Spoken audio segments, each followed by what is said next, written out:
Oi, tudo bem? Esse é o BTC Money, seu programa de finanças pessoais, economia e investimentos da BTC. Meu nome é Gustavo Habib, eu sou instrutor de negociação e comunicação pela BTC, e no episódio de hoje do BTC Money a gente vai falar sobre curva de juros, taxa Selic, taxa longa, relação entre taxa curta e taxa longa, toda essa discussão que você ouve por aí eventualmente, né? E tem algumas implicações muito importantes para a sua vida e para a nossa vida como um todo. Tá? Para acompanhar a gente nessa discussão, claro, estou aqui com meus caríssimos colegas Rafael Lopes, instrutor de risco e performance do GFP, nosso curso de mercado financeiro, que inclusive está com as últimas vagas e vai começar daqui a 2 semanas. E aí, Rafa, tudo bem? Fala pessoal, tudo bem? É isso aí, vamos falar um pouquinho de taxa de juros, uma loucura, né? Inclusive que tem acontecido recentemente no mundo e principalmente no nosso país, no Brasil. A gente fica até zonzo, né? Até um pouco complicado de entender aí, porque o humor muda, hoje é uma pancada para cima, outra para baixo. Vamos falar um pouquinho sobre isso para tentar esclarecer e tentar amadurecer um pouco junto aqui, um pouco do que está acontecendo, do que acontece, né? Vamos lá. Muito bom, né? Esclarecendo que, né, a curva de juros e taxas de juros é muito além do que se fala apenas da Selic, hein, pessoal? Então a gente vai esclarecer essas nuances aqui. E para acompanhar a gente também, ajudar a gente a esclarecer todo esse assunto, Marco Palhares, instrutor de investimentos do nosso curso de negócios. Fala, Marquinho. Grande Habib, grande Rafa. E aí, pessoal, é sempre uma honra, um prazer participar aqui desse nosso episódio, que será o episódio número 63, Habib. Estamos indo longe, hein, meu? E hoje vamos falar sobre curva de juros. Vamos que vamos. Pois é, vamos lá. Aproveito para pedir para você que está seguindo a gente pelo podcast, através do BTCcast, ou pelo YouTube, para seguir a gente também lá no Instagram, @instabtcompany, que a gente traz conteúdo por lá e avisa sobre todas as novidades da BTC. E como eu falei, né, na verdade eu nem sei quando que isso daqui vai ao ar, mas talvez já esteja bem na trave do nosso curso de mercado financeiro, né, Rafa? Mas, pessoal, para vocês que têm interesse em aproveitar as últimas vagas aí para o curso que começa agora, você quer se desenvolver com força no mercado financeiro, atuar em bancos de investimento, fundos de investimento, private equities, tesourarias de banco, enfim, né? Dá uma olhada no nosso curso General Finance Program, www.btcompany.com.br/GFP. Dá uma olhada lá. Bom, vamos começar então. É o seguinte, Marquinho. Recentemente, a gente teve uma elevação na nossa taxa Selic, né? Ou pelo menos como dizem por aí. Né? E aí eu queria uma ajuda sua para esclarecer esse negócio. Né? Tava 2%, agora está 2,75%. Próxima reunião do Copom, sei lá quanto que vai estar esse negócio. Mas vamos lá. Quando o Copom define lá a taxa, ou se a gente puder chamar de taxa, ou se tem outro nome, o que acontece de verdade? Aquela taxa é imposta, todo mundo tem que negociar os títulos daquela taxa. Como é que funciona isso? Porque essa é a impressão que muita gente tem, hein, Marquinho? Vamos lá, ajuda a gente a esclarecer esse negócio. Pois é, Habib, direto a gente ouve, né? Então, cara, a Copom decidiu a taxa Selic, né? Como título, tudo bem, né? Mas quando você vai pegar uma reportagem e entender a fundo, é importante esclarecer as coisas, né? O Copom, que é o Comitê de Política Monetária, ele decide qual é a taxa Selic meta, que é a taxa na qual tem que ser tentada ser praticada no mercado. A gente já vai falar sobre isso, porque a taxa Selic, efetivamente falando, aquela que influencia na nossa vida, aquela que faz os nossos rendimentos, né, serem corrigidos em cima dela, ela não é a taxa decidida pelo Copom. Essa é uma taxa, Habib, praticada de mercado. Como assim, Marco? Eu vou explicar aqui rapidinho, mas se você tiver mais interesse em entender com mais profundidade, no nosso curso básico, o GBP, o General Business Program, a gente fala sobre como que como que funciona, os instrumentos do Banco Central, como que eles atuam ali na economia. Mas como é que funciona de uma maneira básica? O Copom, esse comitê dele decide a Selic meta, e a Selic, efetivamente falando, é a taxa média ponderada no mercado interbancário, ou seja, os bancos, a Bíblia, ao longo do dia, um vai emprestando um por outro. Mas os bancos não emprestam dinheiro de graça, né? Eles cobram uma taxinha, né? Essa taxa, a média dessas taxas durante o dia, utilizando nesses empréstimos garantias títulos públicos, é o que a gente tem como taxa Selic. E ela é encontrada todo dia. Todo dia existe uma taxa média dessas operações no mercado interbancário. Mas quer dizer que uma coisa não tem nada a ver com a outra? Basicamente não, né? Uma coisa é o que o Copom decide, a taxa Selic Meta, é lá aquele comitê que decide. Outra é o que é realizado ou o que é achado no mercado. Mas como que o Banco Central, Habib, faz para fazer com que a taxa que efetivamente é praticada no mercado convirja para a taxa que foi decidida no Copom? Veja bem, aí o Banco Central utiliza uma dos artifícios que ele tem, chamado de operações em mercado aberto. Basicamente, o Banco Central ele pode pegar dinheiro emprestado ou emprestar dinheiro na taxa que ele quiser, né? Então, qualquer banco, quando vai ali competir com o Banco Central, fala, opa, o Banco Central, meu, ele que é o dono do dinheiro, né? Então, ele faz com que a taxa Selic, que é efetivamente praticada no mercado, convirja para a taxa Selic Meta, né? É assim que funcionam os juros aqui de curto prazo, os juros básicos aqui do Brasil, Habib.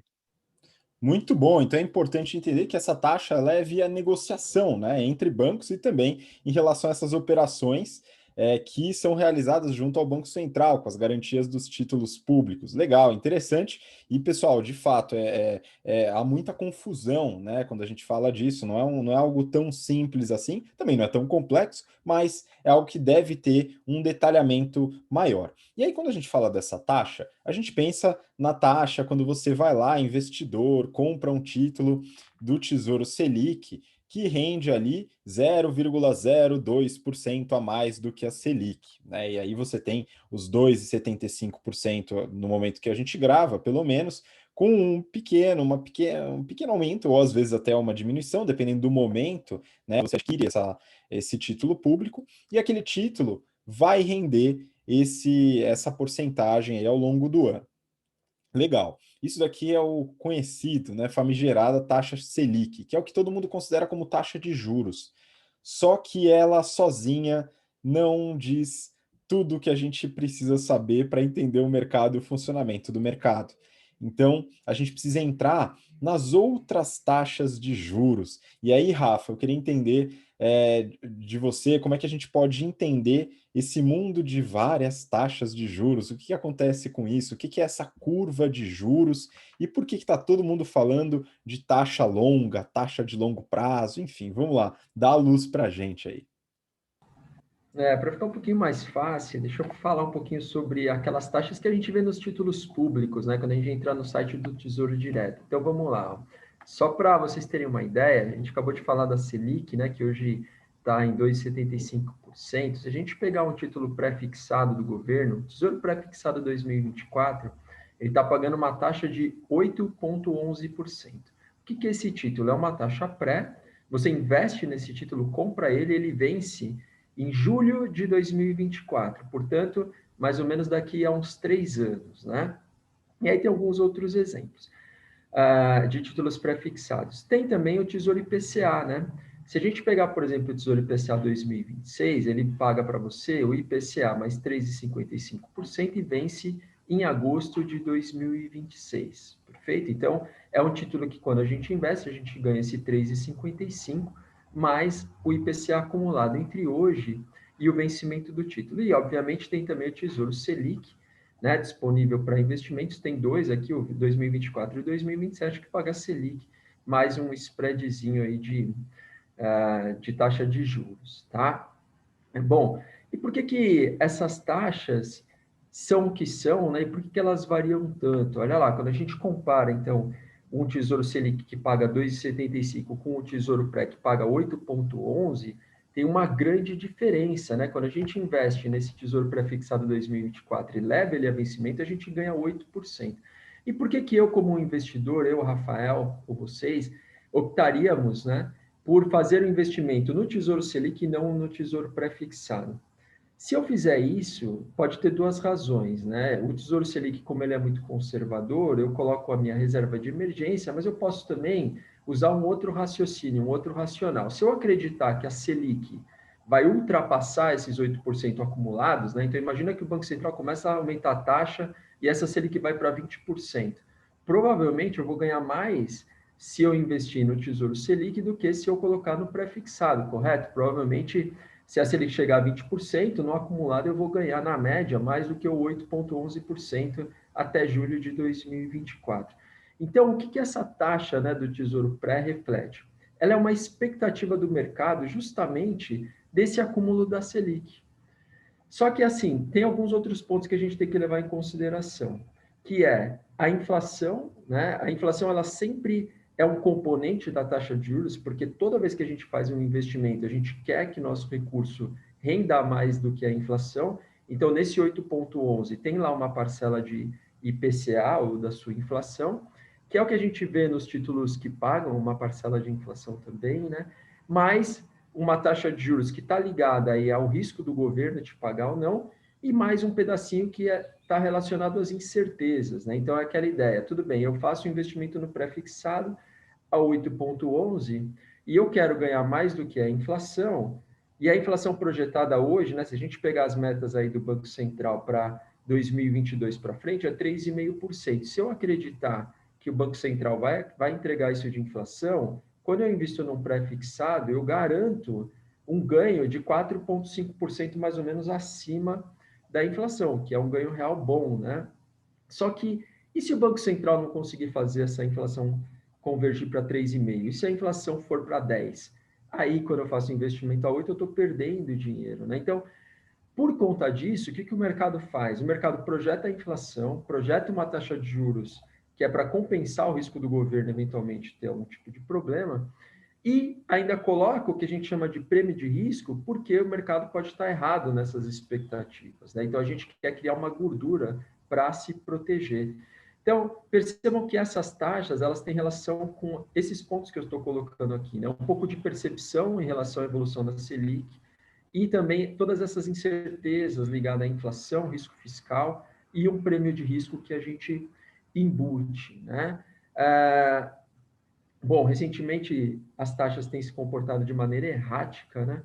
Até pouco tempo atrás, quando a gente olhava, por exemplo, para essa taxa pré do Tesouro aí 2024, estava em torno de 6,5, não sei se chegou a bater 6, mas estava ali mais ou menos 6, 6,5, está 8,11, subiu muito. E por que isso acontece, né? A gente pode falar um pouquinho aqui também, discutir esses aspectos aí do por que essas taxas sobem, caem, né?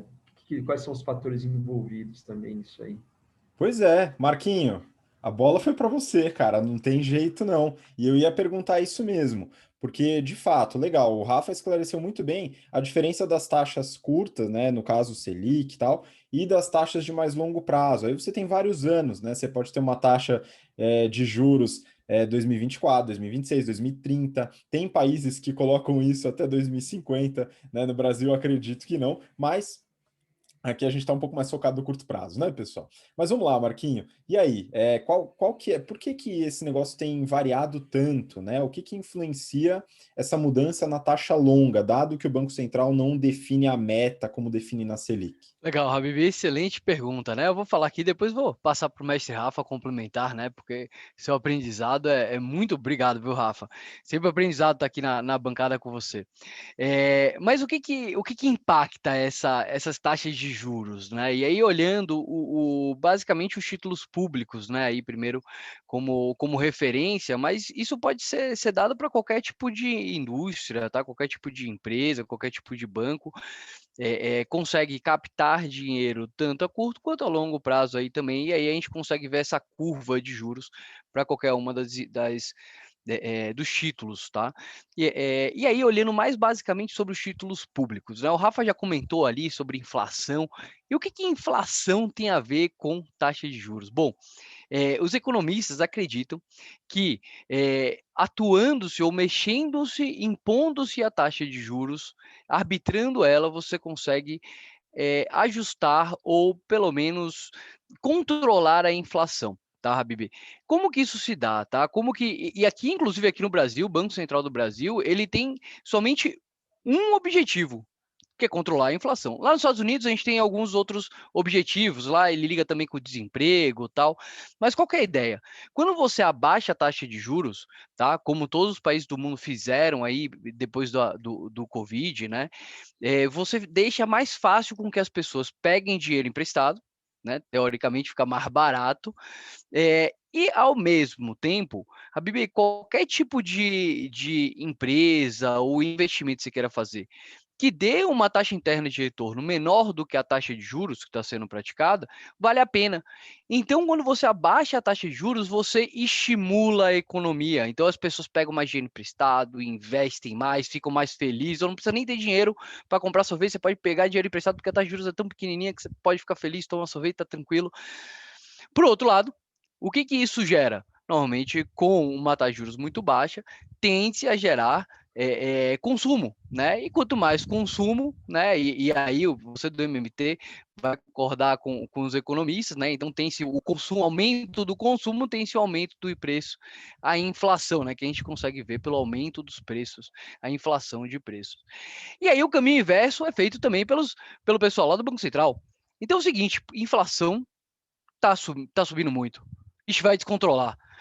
O que o Banco Central pode fazer ali? O que o Copom pode fazer ali? O que monetariamente falando você pode fazer para controlar a inflação? Sobe-se a taxa de juros.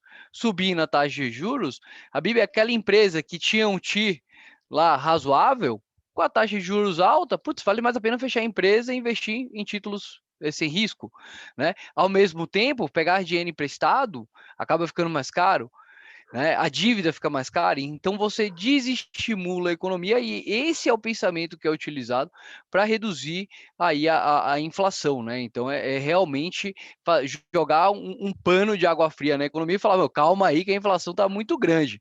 E aí o Rafa vai explicar daqui a pouco que o que está acontecendo com as taxas de juros de longo prazo lá nos Estados Unidos, né? Existe aí né, Rafa, uma expectativa de aumento da inflação, né? Explica melhor para a gente, Rafa, o que está acontecendo? Antes do Rafa entrar, eu vou colocar um ponto, Marquinhos, porque é muito bom que você tenha colocado a questão das expectativas, né? Então, muito da inflação ocorre relacionado a expectativas e o movimento das taxas de juros, dado que o mandato do Banco Central, né, é relacionado à variação de taxas de juros para controle da meta de inflação, né? Tentar convergir para a meta de alguma forma. Então, é importante entender esse estabelecimento das taxas de juros e a influência no consumo, né? E aí a gente tem, às vezes, o fenômeno da inflação por via da demanda, né? Muito bom colocar isso. Isso, como o Banco Central tem a meta Selic, né, e faz essas operações de curto prazo, isso ajuda muito. Já no longo prazo, aqui no Brasil, né, como não tem essa meta, né, então depende muito da demanda do mercado em relação aos títulos que o Rafa comentou, né, os títulos de longo prazo, tesouro pré-fixado, tesouro pré-fixado baseado no IPCA, tal, né, IPCA mais uma taxa. Então, as taxas de longo prazo dependem muito da demanda que o mercado tem, né, em relação aos títulos, né, de longo prazo. Porém, aí que eu quero que o Rafa entre. Porque, bom, vamos lá, os títulos de longo prazo dependem bastante da demanda para que essa curva de juros seja desenhada. E um dos motivos pelos quais ela subiu no Brasil hoje é porque o mercado está um pouco pessimista, vamos dizer assim, com o futuro. Mas nos Estados Unidos tem algumas coisas que acontecem, né, e na Europa também, né, de forma diferente, onde existe também uma influência do Banco Central nas taxas de longo prazo, né, Rafa?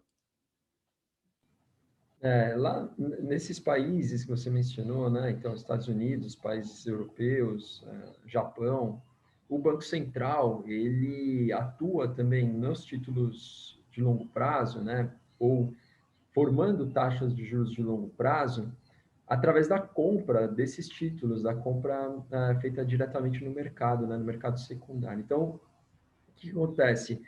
Recentemente, o episódio que o Marquinho comentou está relacionado ao aumento das taxas de juros, principalmente nos títulos de 10 anos, né, públicos americanos, né, em decorrência aí dos dados econômicos mais positivos que têm sido lançados e também da expectativa, né, de reabertura da economia por conta da vacinação, que nos Estados Unidos está acontecendo assim numa velocidade espantosa, né? O Biden recentemente anunciou o dobro, né, um aumento da meta de vacinação nos seus 100 primeiros dias de governo, que quando ele entrou, quando ele tomou posse, a meta era de 100 milhões de vacinados, ele dobrou para 200 milhões. Então, é aquela coisa, atinge a meta dobra, né?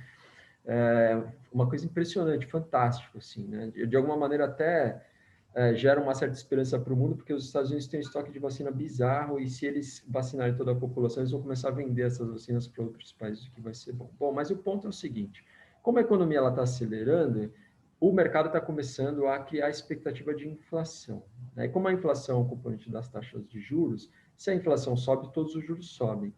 E aí, esse título de 10 anos que estava pagando lá nos Estados Unidos até novembro, dezembro de 2020, uma taxa de mais ou menos 0,6%, já está pagando uma taxa entre 1,6% e 1,7%, ou seja, subiu 1%, o que é muita coisa quando você pensa em condições financeiras, né? Quando você aperta os juros, isso tem impacto sobre bolsa, sobre crédito, etc. Então, o Banco Central ele não quer que essa taxa suba, né?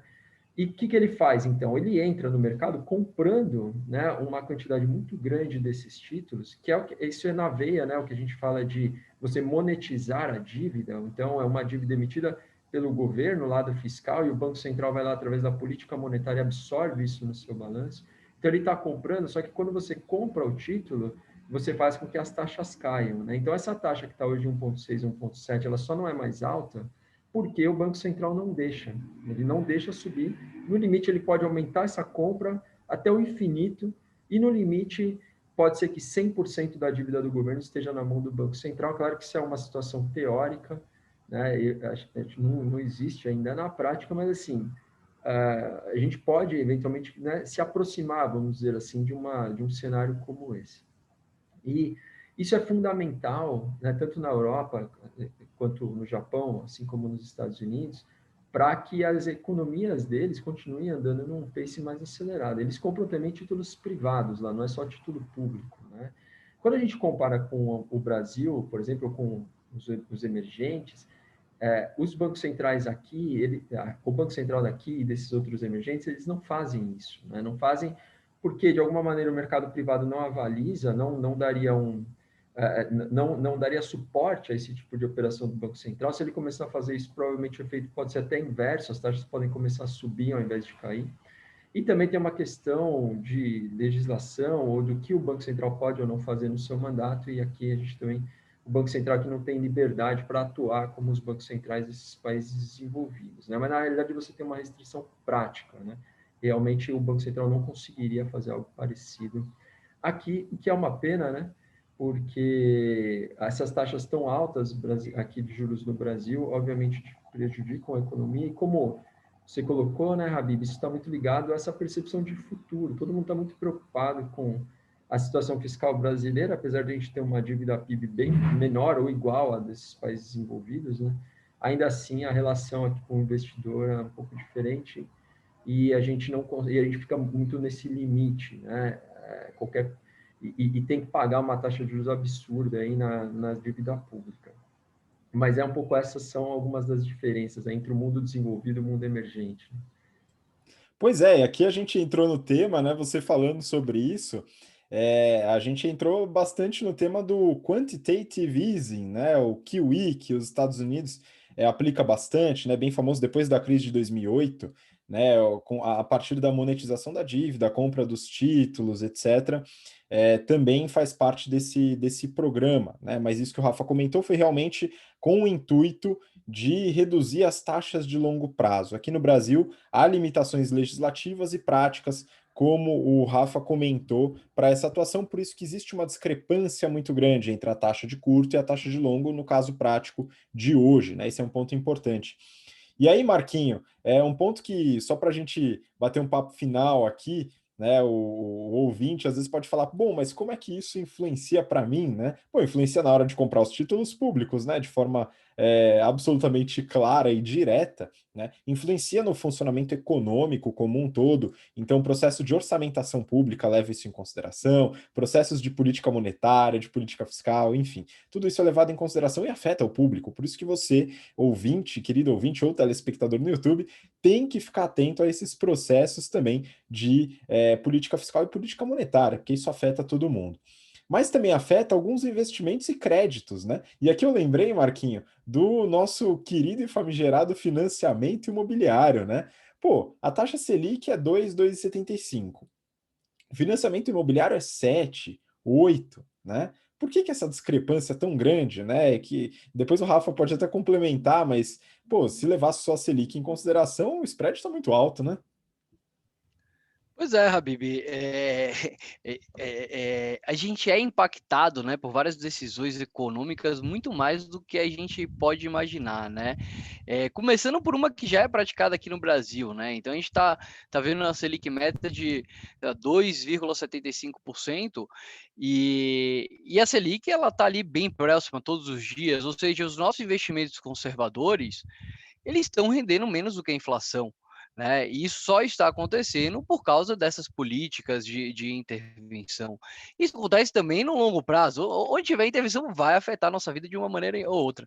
E aí, mais especificamente, nos créditos imobiliários, né, que afeta aí os investidores ou quem tem financiamento imobiliário como eu. Né? Como que uma coisa se relaciona com a outra? Bom, o financiamento imobiliário, Habib, normalmente é uma dívida de longo prazo. E aí entra naquela situação, né? Se eu vou pegar um dinheiro emprestado para devolver mês que vem, normalmente os juros é menor. Se eu vou devolver esse dinheiro ao longo de 30 anos, cara, vão me cobrar um pouquinho mais de juros, né? E aí, fazendo um comparativo com o que o Rafa explicou no começo do nosso bate-papo aqui, a taxa de juros utilizando os próprios títulos públicos de curto prazo, a taxa Selic está lá perto de 2,75, a taxa Selic perto de 2,75. E o título pré, para 3 anos já estava. Lembra, gente, Rafa? 8 e cacetada. Ou seja, existe só devido a esse tempo em que o dinheiro vai ficar parado, vai ficar aplicado, essa diferença nos juros, né?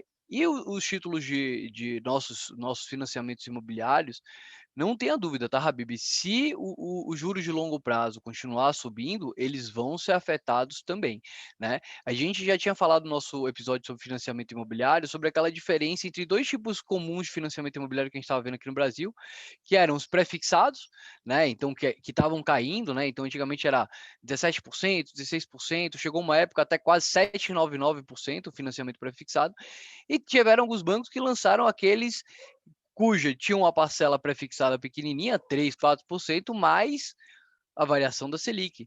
Então, quem pegou esse segundo tipo de financiamento imobiliário já viu a sua dívida ficar mais cara em pelo menos 0,75% durante os próximos 30 anos, né, Habib? Então, a gente tem que tomar muito cuidado, principalmente quando a gente está falando de dívida, né, Habib? Dívida, meu, a gente tem que olhar com muito detalhe. Pois é, então no fim, Rafa, só para a gente finalizar aqui, então o banco, quando ele vai precificar, né, tem vários detalhes, a gente não vai entrar no detalhe aqui da precificação de produtos bancários, mas não é só a Selic que ele leva em consideração, porém também não deve ser apenas a taxa de longo prazo para créditos imobiliários, né? O funding dos bancos é feito em grande parte, na sua maioria, né, 80% do funding dos bancos é feito a partir de produtos que captam e pagam a Selic ou algo ligado à Selic, né, como a poupança, por exemplo, que é 70% da Selic. Então, o custo de captação do banco é essa taxa, né? Quando a Selic cai, fica muito mais barato. Só que, como, né, eu havia mencionado, as taxas pré são a expectativa do mercado de acúmulo da Selic. Em alguma medida, elas refletem isso também, né? Entre outras coisas, mas refletem isso também. Então, para o banco também, o que importa é essa expectativa. Ele está olhando para quanto vai ser a Selic acumulada, não quanto ela é hoje, né? Porque se o crédito, como o Marquinhos colocou, tem 30 anos, 25, 35, o que importa para o banco é esse prazo, né? Então, ele não é pura e diretamente, a relação não é feita dessa forma, mas claro que quando a taxa de juros de longo prazo, também como o Marquinhos mencionou, sobe, isso mexe um pouco com a precificação do banco. Alguns bancos se protegem disso, oferecendo, por exemplo, financiamentos que é uma taxa pré mais um IPCA, né? E aí quem tem esse tipo de financiamento agora está preocupado com o IPCA subindo do jeito que está subindo, né? Mas o banco ele consegue redear ou proteger um pouco desse risco quando ele oferece esse tipo de linha de financiamento.